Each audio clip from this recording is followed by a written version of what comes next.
So to bring in that collider, let's drop a static object. Okay, and obviously we don't want static, so we turn on use deforming geometry.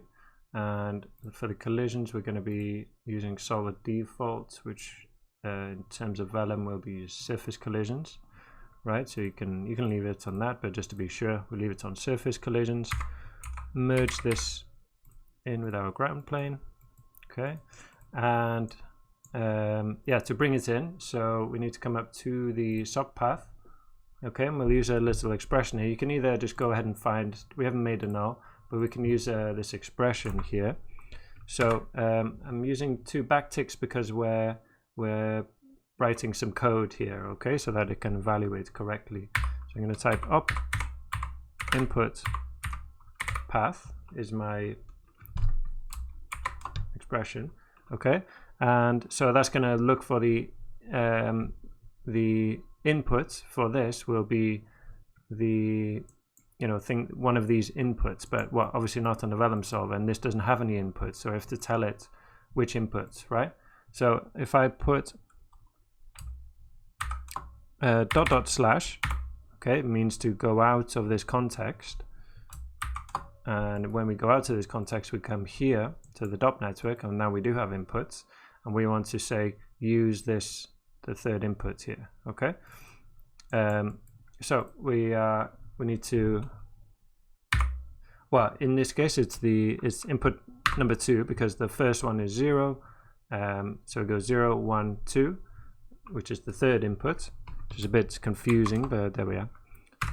And then put another slash, and there we go, that brings them in. Okay, so you can either do this or literally just drop a null and put a direct path to that null. Okay, so that should work fine. So we could play that now and they should collide. Yeah, you can see him moving the grains along, but as they go, you can see they start to go crazy, and that's again because of the sub-step. So if we come in here and, I don't know, put them up to 5 or something, we should get something a bit better.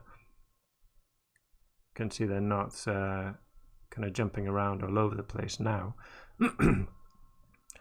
Excuse me.